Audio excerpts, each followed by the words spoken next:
사순절이 얼마 남지 않습니다. 이 2주간 그죠? 사순절 한 주 이번 주 하면서 다음 주간이 고난 주간 특별 새벽 기도입니다. 그러니까 이제 2주 반밖에는 남지 않았습니다. 그러니까 이 사순절 기간을 여러분들이 사모하고 열심으로 나와 주시기를 간절히 바라고 기도합니다. 오늘 이 말씀을 보면 애굽을 탈출한 이스라엘 백성들이 홍해를 건너고 광야를 지나서 이제 가나안 땅으로 이제 가게 됩니다. 이게 역경과 고난이 좀 오래 되면 좀 적응할 만도 한데 여전히 이 광야의 생활은 많이 힘들어요. 보니까 어느새 미리암도 죽고 아론도 떠나고 이제 모세만 남았습니다. 그동안은 이 이스라엘 백성들이 광야의 길을 갈 때 왕의 길이라고 해서 조금은 순탄하고 좀 과장되게 표현하면 고속도로와 같은 길을 이렇게 평탄한 길을 갔는데 이제는 오늘 말씀해 보니까 형제국 그 에돔에 의해서 이 중앙의 길로 가지 말고 다른 길로 여기는 지나가지 못하니까 다른 길로 가라는 거예요. 그래서 고속도로와 같은 그러한 길을 가다가 이제는 비포장도로에 울퉁불퉁하고 어려운 길을 가게 됐어요. 그것뿐 아니라 빠른 지름길로 가고 있었는데 이제는 먼 길로 이제 돌아가라고 하니까 이 이스라엘 백성들의 마음이 온전치 않은 거예요. 21장 4절을 한번 읽어보겠습니다. 백성이 호르산에서 출발하여 홍해 길을 따라 에돔 땅을 우려하였다가 함께 읽겠습니다. 길로 말미암아 백성의 마음이 상하니라. 이 백성들의 마음이 지금 많이 상해 있어요. 이제는 지쳐서 인내심도 잃어버리고 이제는 좀 하나님께 불평불만 이제 대들기를 시작합니다. 사실 이스라엘 백성들이 이맘때쯤이면 이제 약속했던 가나안 땅에 다 들어온 줄 알았어요. 그런데 이게 마지막 순간까지도 하나님이 우회하게 하시고 돌게 하시고 도착하지 못하게 하시는 거죠. 그러니까 이 이스라엘 백성들 입장에서는 자꾸 조바심이 나는 거예요. 청년들이 기도할 때 어떤 직장의 문제, 취업의 문제죠. 결혼의 문제 다 된 것 같아요. 이제는 결혼만 하면 될 것 같고 직장만 가면 될 것 같고 이 취업에 붙을 것 같은데 이게 자꾸 안 되는 거예요. 여러분들의 뭐 사업하시는 분들 중에는 사업을 하다가 어떤 자금의 문제가 막혀서 이게 될 것 같은데 안 되고 직원을 채용하는 문제에 있어서 이 직원이 와서 마음을 놓였는데 이 직원이 또 어려운 일들을 또 많이 벌려놓고 그러니까 사업이 잘 되고 이제 8부 9부 능선을 넘은 것 같은데 이때 하나님이 막히게 하시고 돌게 하시고 그러니까 우리는 기도할 때 언제까지 참아야 되는가, 언제까지 주님 기도해야 됩니까? 이렇게 이제 묻고 있는 거죠. 근데 주님은 전혀 동요가 없으세요. 주님이 바라시는 것은 우리가 이 조급한 마음을 나타내는 우리의 마음을 돌이켜서 정말 우리 마음 속에 있는 옛사람, 작은 잔가지까지도 다 드러내시고 제거하기를 원하십니다. 그러니까 주님은 작은 그릇은 쓸 수 있어요. 그런데 더러운 그릇은 용납이 안 되시는 거예요. 그러면서 정말 나의 마지막 그 애굽 당시에 있었던 그 습성들 400여 년간 주님과 떨어져 있었던 하나님과 떨어져 있었던 모든 그 버릇과 문화와 나의 아집과 고집들을 다 버리게 하시는 거죠. 그래서 굳이 얘기하면 지금 영적인 설거지를 마지막까지 하고 계시는 과정이에요. 우리가 이제 맹장이 걸려서 이게 터지면 복막염이 일어나잖아요. 복막염에 걸리면 어떻게 돼요? 그 속에 있는 거를 다 끄집어내야 돼요. 왜냐하면 조금이라도 작은 게 있으면 염증이 생기기 때문에. 그래서 하나님께서 그 작은 것 하나까지도 다 긁어내는 작업을 하시는 거예요. 그 이스라엘 백성들이 있었던 이 광야는 어떤 곳이냐면 우리의 작은 그러니까 나도 모르게 지었던 어떤 죄와 나의 교만함, 증오, 불만 이런 것들까지도 다 싹 빠져 나오기를 원하시는 곳입니다. 이렇게 생각하실 수도 있어요. 사실 내가 뭘 교만한가 생각할 수 있지만 이 자리에 서 있는 설교를 하고 있는 저조차도 뭐 교만하고 뭐 죄에 대해서 어떤 하나님에 대한 때때로의 불만과 증오에 대해서 얘기하자면 저도 이 자리에 쓸 자격이 없죠. 뭐 이런 얘기하자면은 끝도 없죠. 네, 밝힐 수가 없어서 문제지. 우리는 늘 대우받기를 바라고 또 난 대접받고 인정받을 만한 사람이고 또 남들은 나를 기다려야 되고 나는 남들 기다리기 싫고 내가 하는 말을 들어야 되고 다른 사람 말 좀 쓸데없는 말하면 끊고 그러니까 우리는 우리의 생각처럼 그렇게 나이스한 사람들은 아니라는 말입니다.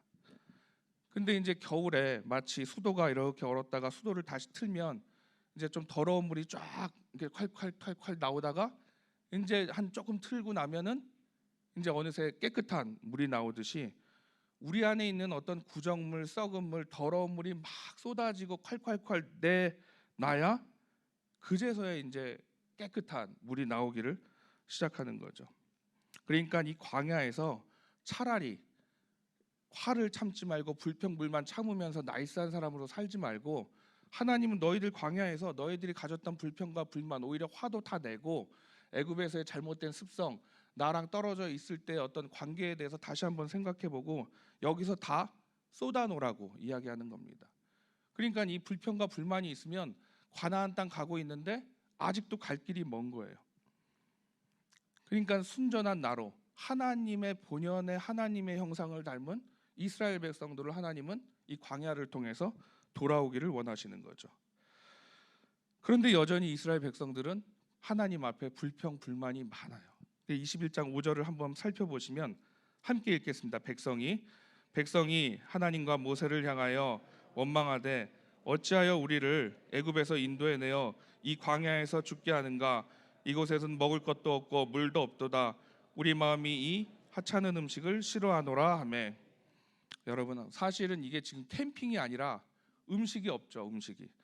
이게 음식을 구해다가 불도 피우고 좀 저장해서 놓고 이래야 되는데, 그들이 보기에는 왜 하나님이 잘 살고 있는 애굽에서 우리를 불러내서 광야에서 죽게 하는가? 먹을 것도 없고 물도 없고, 그죠?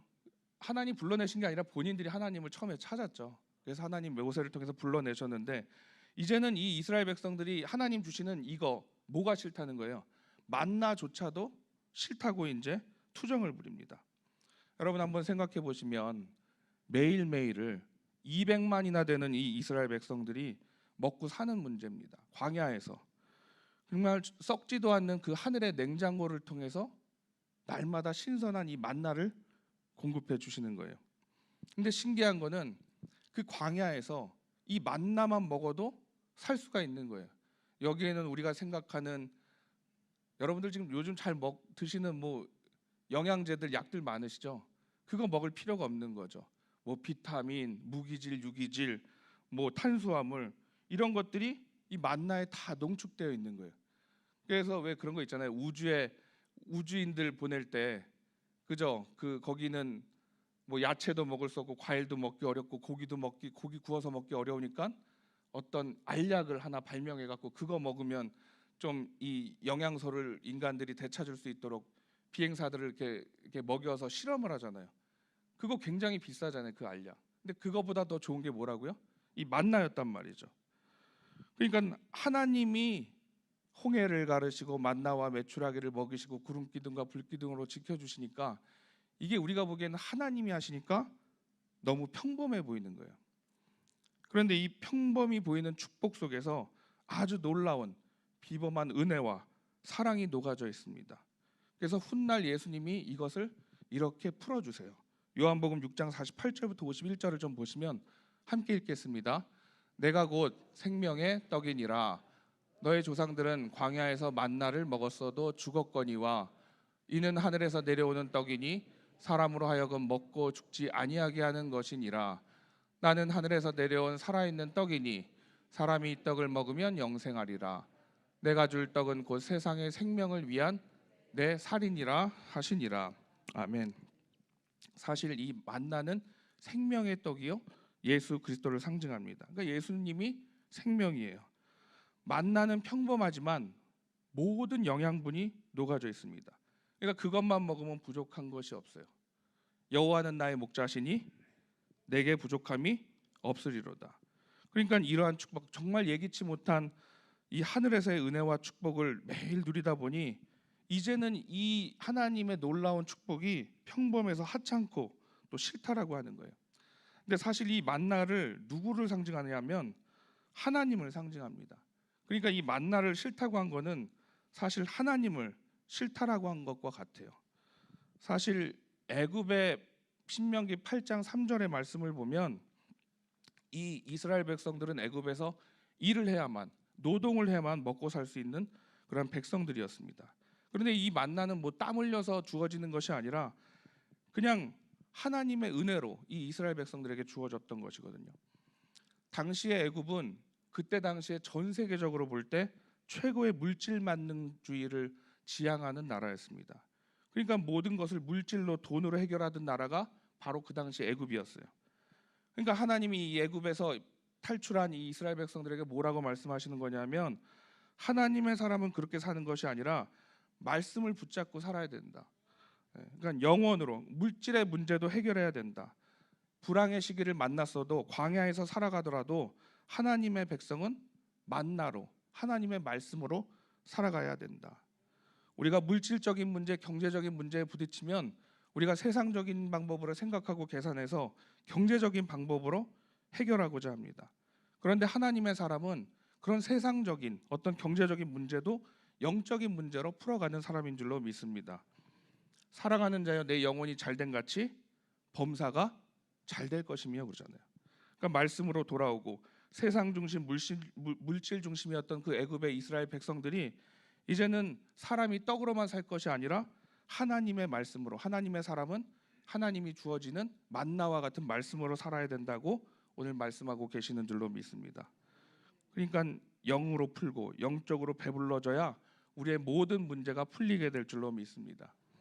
그러면서 하나님이 더 이상 참으실 수가 없어서 이 이스라엘 백성들을 향해서 이제 징계의 회초리를 드시는 거예요. 21장 6절을 함께 읽겠습니다. 여호와께서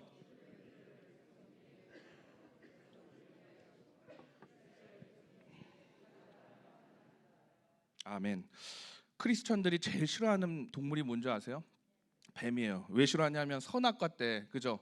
선악과 때 하도 그 처음부터 창세기를 폈는데 마귀의 하수인이었던 뱀이, 그죠? 죄악에 물들게 했기 때문에 우리가 그냥 몸서리치게 뱀이라면 싫어합니다. 근데 오늘도 하나님이 불뱀을 보내서 그 이스라엘 백성들을 치시는데 사실 이 불뱀은 그 당시 광야에서 궁궐하던 살고 있던 이제 동물이었어요. 그런데 왜 당시에 이스라엘 백성들이 몰랐는가?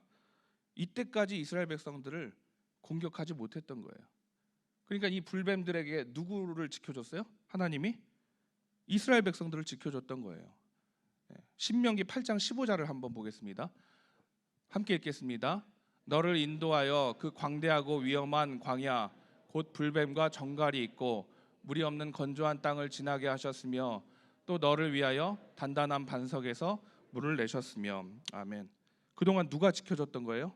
하나님께서 지켜줬던 거예요. 하나님이 그동안은 이스라엘 백성들을 통해서 위해서 이렇게 보호막을 쳐주시는 거죠. 근데 이제는 화가 나셔서 이 보호막을 거두셨어요. 그러니까 그때 당시에 꼼짝 못했던 이 불뱀들이 이제는 이스라엘 백성들을 공격하기 시작한 거예요. 우리가 기도할 때 이런 기도 많이 하죠. 왜 하나님은 뭐 말씀하시지 않고 뭐 움직이지 않으신가? 아니면 때로는 야 이렇게 뭐 순탄하고 내가 좀 똑똑하고 잘 돼서 이렇게 잘 살고 있는데 그동안 하나님은 나를 위해서 무슨 일을 하셨는가? 아무 일도 일어나지 않는데 하나님이 무슨 일을 하셨겠는가? 저를 한번 따라해 주시겠어요? 아무 일도 일어나지 않는 것이 하나님의 은혜입니다. 네. 그러니까 우리가 뭐 새콤하고 내가 잘나서 아무 일도 일어나지 않아서 우리의 가정과 기업과 자녀들이 지켜지는 것이 아니라 정말 하나님께서 오늘 이스라엘 백성들에게 광야에서 은혜 보호막을 쳐주신 것처럼 하나님께서 우리를 지키시고 우리를 보호하여 주시고 계시는 줄로 믿습니다. 이게 은혜의 보호막을 우리가 어떤 불만과 불평과 하나님 앞에 교만하게 되면 이것을 거두어 가시면 언제라도 세상의 독사들이 이와 같이 우리를 물어버릴 때가 있는 거죠. 그러니까 하나님이 지키시지 않는 우리는 사실 아무것도 아니에요. 이 당연시하던 축복이 한순간에 붕괴되고 대처할 수가 없습니다. 그러니까 이 평범했던 어떤 평화의 축복이 바로 하나님의 놀라운 은혜여 감사의 조건들이었는 줄로 믿습니다. 우리가 아무 일도 안 일어났을 때는 교만해지죠. 그러니까 그건 하나님의 은혜여 축복인 줄도 모르고 불평 불만하고 대드는데 그랬다가 이스라엘 백성처럼 다 죽게 된다는 거예요. 그러니까 이스라엘 백성들이 잘난 척 해보고 하늘의 보호막을 거두어 가니까 이제는 불뱀 앞에서 속수무책으로 그냥 죽어버리고 다 무기력하게 당하는 거예요. 그러니까 고난이 오면 대책이 없는 거예요. 21장 7절을 함께 읽겠습니다. 백성이 모세에게 이르러 말하되 함께 읽겠습니다. 우리가 여호와 당신을 향하여 원망함으로 범죄하였사오니 여호와께 기도하여 이 뱀들을 우리에게서 떠나게 하소서. 모세가 백성을 위하여 기도하매. 이스라엘 백성들이 광야에서 진짜 잘 배운 것 하나는 뭐냐면 바로 잘못을 깨닫고 무릎을 꿇습니다. 저를 한번 따라해 주시겠어요? 바로 회개해야 회복도 빠릅니다. 네. 벌써 성경을 읽어보면 뭐냐면 많이 죽었어요. 아 맞아. 이제는 내가 오늘 이 주시는 말씀을 듣고 회개해야지. 내가 내일부터 새벽 예배, 이제 다음 주부터 고난 주간이니까 가족들 다 데리고 나와서 열심히 회개해야지. 이게 아니에요. 정말 지금 내 마음에 주시는 감동이 있다면 오늘 이 순간부터 여러분들이 회개하시기를 간절히 바라고 기도합니다. 그런데 이 회개도요, 그냥 하면 안 돼요.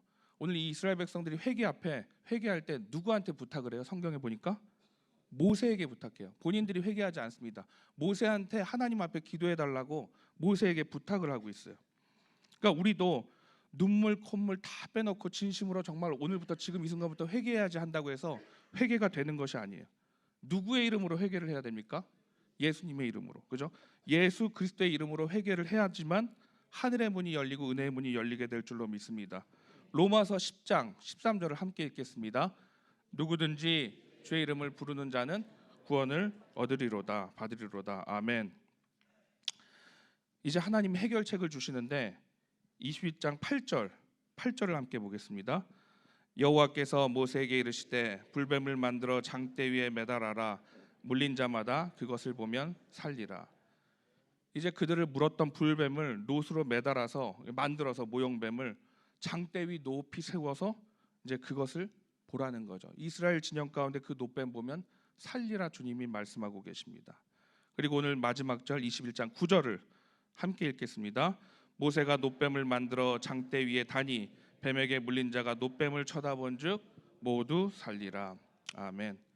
이제 이 놋뱀이 훗날 예수 그리스도의 십자가를 예표하게 됩니다. 그래서 이 말씀을 보고 예수님이 이렇게 말씀하세요. 요한복음 3장 14절부터 16절까지 여러분들이 잘 아시는 말씀 읽습니다. 모세가 광야에서 뱀을 든 것 같이 인자도 들려야 하리니 이는 그를 믿는 자마다 영생을 얻게 하려 하심이니라. 하나님이 세상을 이처럼 사랑하사 독생자를 주셨으니 이는 그를 믿는 자마다 멸망하지 않고 영생을 얻게 하려 하심이라. 아멘. 구약의 이런 배경 안에 하나님께서 이 말씀을 증거하시고 오늘 이 말씀을 통해서 구약을 인용하고 계시죠. 그러니까 이스라엘 백성들은 사실 그 불뱀이 굉장히 무서웠을 거예요. 왜냐하면 나타나면 물리면 그냥 죽어버리니까. 그런데 하나님께서는 이 불뱀을 다시 사용하셔서 생명의 도구로, 구원의 도구로 사용하여 주신 줄로 믿습니다. 로마 제국에서 가장 잔인한 고통과 형이 무엇이었어요? 바로 십자가형이었어요. 근데 그 십자가형을 통해서 하나님은 그것을 구원의 도구로 사용하여 주십니다. 그러니까 하나님은 최악의 것을 가져다가 하나님이 쓰시면 최선의 것으로, 구원의 도구로, 생명의 도구로 써 주시는 줄로 믿습니다. 이제 이스라엘 백성들은 아무리 아파도, 이미 뱀에게 물려서 죽을 것 같아도 이 장막 밖으로 나와서 장대 위에 있는 놋대를 바라봐야지만 살아갈 수 있었어요. 그러니까 이거는 누가 대신해 줄 수 없어요. 내가 내 자신이 나와서 이 놋뱀을 봐야지만 살아날 수 있습니다. 그래서 오늘 여러분들이 예수님 십자가 바라보는 것 외에는 우리의 인생길이 없는 줄로 믿습니다. 내가 곧 길이요 진리요 생명이니. 오늘 이 말씀을 듣고 여러분들한테 진정한 이 마음속에 회개가 일어나기를 간절히 바라고 기도합니다. 내 죄 때문에 하나님 진노케 하고 내가 재앙받게 됐다면 그거 인정하고 책임 다른 데로 전가하지 마시고 변명하는 것이 아니라 정말 우리가 이 자리에 나와서 주님 회개합니다. 내가 불뱀에게 물려서 치명적인 독이 나한테 퍼질지라도 가장 잘 듣는 치료제 예수 그리스도라는 십자가가 우리에게 있는 줄로 믿습니다. 우리의 죄로 인해서 진창에 빠지고 위험에 빠지고 허우적대고 우리의 영이 무너지기 전에 먼저 우리가 주님 앞에 나와서 주님의 십자가를 바라보면서 하나님 앞에 서시는 그러한 저와 여러분들이 되시기를 간절히 바라고 기도합니다. 오늘 이 예배 자리에 나와서 주님을 바라보는 은혜가 우리에게 있기를 간절히 소망합니다. 우리가 너무 힘든데 예배드릴 여유가 없다고 하지 마시고 정말 직장, 회사, 경제적 문제, 자녀 우리가 이렇게 힘드니까 반대로 이 예배 자리에 나온 거 아니에요? 우리의 상황이 더 힘들어지기 전에 정말 능력의 주님을 붙잡고 하나님 앞에 기도하면 그 고난이 정말 문이 열리게 되고 하나님 앞에 더 가까이 가게 되는 그러한 구원의 자리가 될 줄로 믿습니다. 오늘 이 세상을 이길 수 있는 힘을 이 이스라엘 백성들에게 광야를 통해서 알려주시는데, 우리가 십자가 보혈의 능력이 우리에게 흘러 들어와서 주님의 능력으로 이 땅 가운데 승리하시는 저와 여러분들이 되시길 간절히 바라고 기도합니다. 이 사순절 기간 동안에 장대 위에 있는 예수 그리스도의 십자가 보혈의 피로 승리하시는 저와 여러분들이 되실 줄로 믿습니다. 이 시간 하늘 양식 기도문 함께 읽고 마치겠습니다. 하나님, 우리에게 변함없이 좋은 것을 주셨건만 그것을 잊어버리고 불평하며 하나님을 신뢰하지 못할 때가 많았습니다. 우리의 부끄러운 죄를 예수님 앞에 내려놓사오니 용서하옵소서. 그래서 그리스도 예수 안에서 자유함을 누리게 하옵소서. 예수님의 이름으로 기도합니다. 아멘.